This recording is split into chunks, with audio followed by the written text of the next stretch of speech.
I'm Dr. Irish Spencer, and I have just toured one of Greensboro's best kept secrets. Doesn't need to be a secret, shouldn't be a secret. It's called the mustard seed.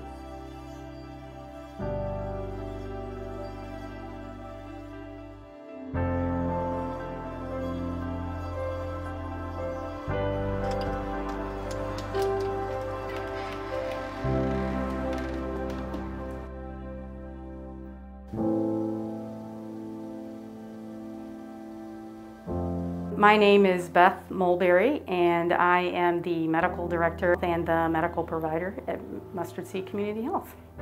Mustard Seed offers pretty much everything you would expect in a primary care medical setting, plus we also integrate our primary medical care with behavioral and mental health care.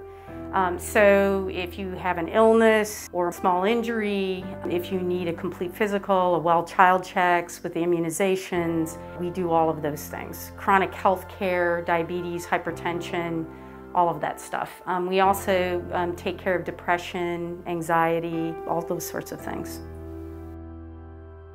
For so many communities like the community in Cottage Grove, mental health isn't something that's culturally acceptable.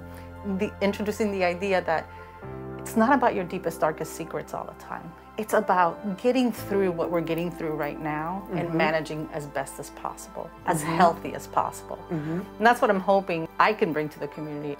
With the integrated care that we do here is serve each community member holistically. So they have both mind and body taken care of.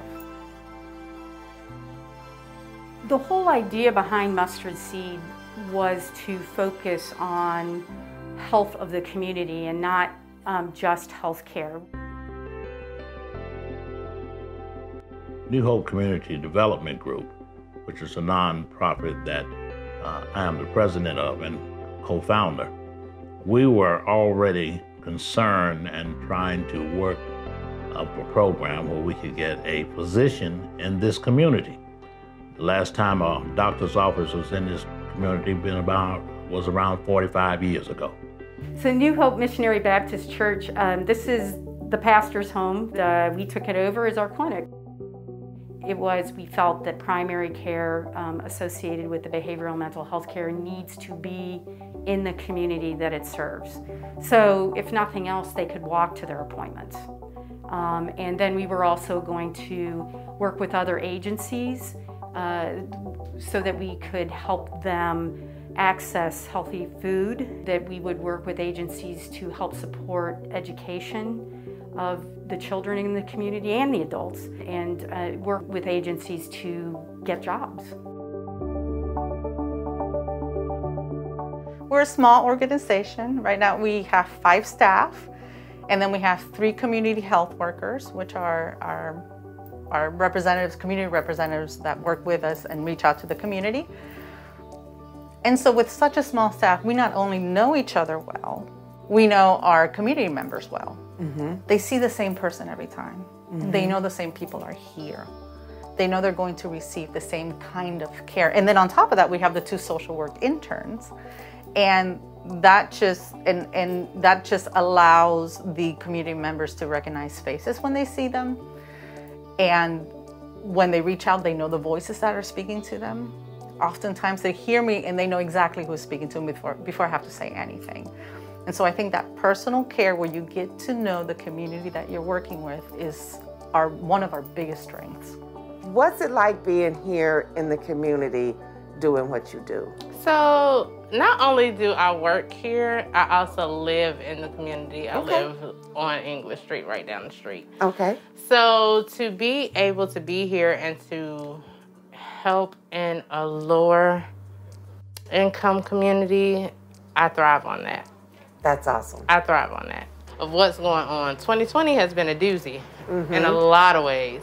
But to know that my patients trust me and that I have instilled that confidence in them, that they can come to me, it makes me feel great. And that's why I get up every day and do what I do.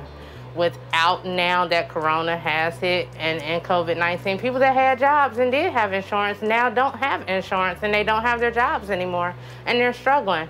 Being able to be here and to provide that type of care, giving be it blood draws, whatever it needs to be, if they need their labs, their medications refilled, providing those resources, having avenues to get diabetic patients their glucometers because they can't afford to do it right now. I think that's a major thing, and we could really use the help with that right now.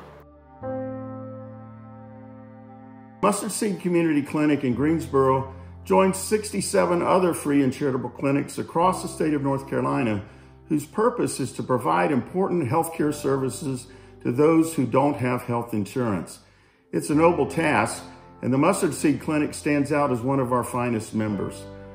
I've enjoyed visiting the clinic and seeing Dr. Beth and her team there. They're doing such great work in the Cottage Grove community.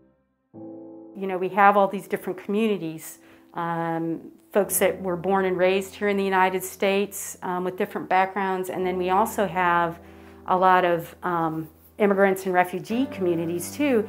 If we have somebody from each of those communities working as community health workers, you build the trust from the community with those folks representing them and going back and forth with all the folks that are trying to lift the community up to have better health. So one of the things that I really like about Mustard Seed is the diversity. You know, the different staff members that speak different languages, and then me coming as an intern, I also contribute another language into the clinic. So if there might be a patient from our community or something, that might be another useful resources to the clinic. So that's one of the things that I really like about Mustard Seed. And that's awesome that you're in this community and that you're seeing everyone, regardless of the language barrier, they can still come Yeah, we find a way to assist them, whether it's, you know, over the phone, interpret over the phone, or, you know, they will say, I'll bring my cousin, I'll bring my, you know, sister. But we, you know, we find a way to provide the health care that they need. This is more than a medical practice. This is a community center where people can come and get other resources.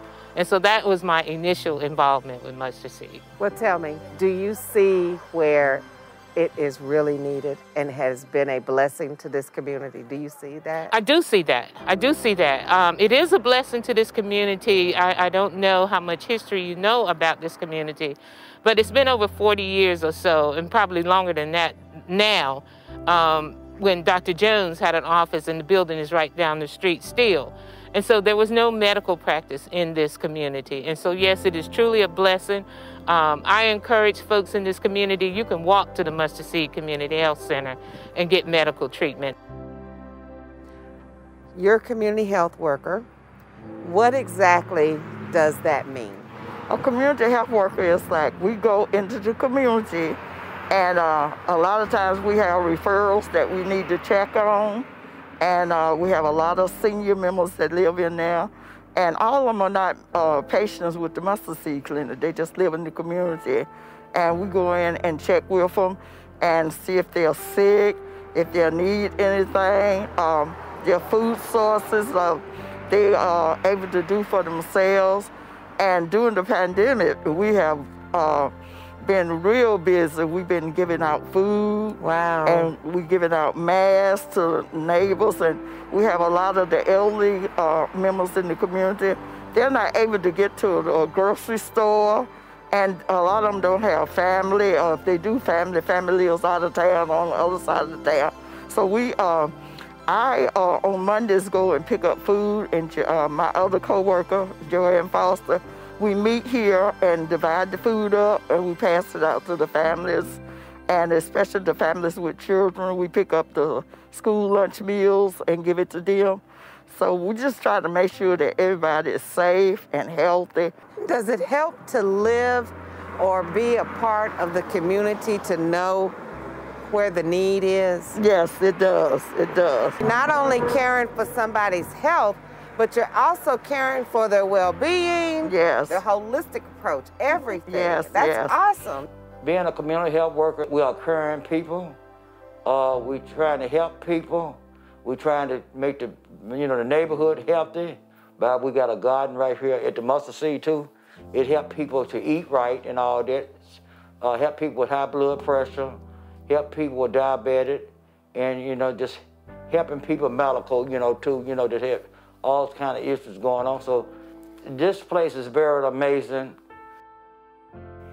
It costs so far less to be able to provide primary health care for someone that has hypertension. $4 a month for a blood pressure medicine, and maybe a couple doctor's visits during the year. Let's say $250 each for the doctor's visit. $548. Compare that to tens to possibly hundreds of thousands of dollars when they're 45 and they have a catastrophic stroke and they end up in the intensive care unit. And now not only do they have this incredible hospital bill that all of us are going to have to pay for because they're uninsured, but now they're also disabled and they're not going to be able to work at all and support their family. And so that's got a cost with it as well. That's the economic part. And then there's the moral part and the morality of allowing that to happen. If we saw all these people suddenly dying on the street, there would be an uproar about it. But it happens quietly and one at a time. And I would encourage people to think about that and really think about what the costs are and make a better decision about making sure that all of us have access to really good health care. And that includes both mental and behavioral health with that as well. Healthy housing has been so important, and we've actually had some pretty significant interventions over here in East Greensboro with regards to that. So if I have a patient, let's say, that has asthma or allergies, I'm going to ask them about the condition of where they live. Do they have water, moisture issues? Do they have roaches? Do they have mold and mildew, all which tend to relate to each other? And we've had some pretty significant concerns. We had an apartment complex over to the east of us, just across the road basically, and there were so many people living over there that were having health issues because of poor housing. And some of them were sewer issues as well. So we do a referral to Greensboro Housing Coalition, and they do a healthy homes inspection with the renter has to agree to it. And this can be for people who own their homes too. And they just do an evaluation with them there and tell them, okay, here are the problems, here are the things that probably would help with this. And if they've tried with their landlord to have something fixed that would take care of the situation, and the landlord is not doing those things that need to be done, then Greensboro Housing Coalition can advocate for them in those ways. Immediate community clinics like Mustard Seed are essential, and they can sort of hit the ground running. Of course, any nonprofit needs funding. It takes money to operate. Mm-hmm. And so I would ask people to dig even deeper. You know, we're not having to do as much riding and buying lunches and going into work. Channel some of that funds into Mustard Seed, because what you're doing is uplifting community. You're uplifting Mustard Seed, you're uplifting the people in the community. We try to find funding. Most of our care is done through funding, and so that we can even that care out and allow for us to get them like immunizations and labs that they need, etc. It's still a problem, and I would say at this point that's why we need better coverage for everybody in this country. There is a place in our community that truly is a community health center, and it's the Mustard Seed. Thank you for being a part of this community of Cottage Grove.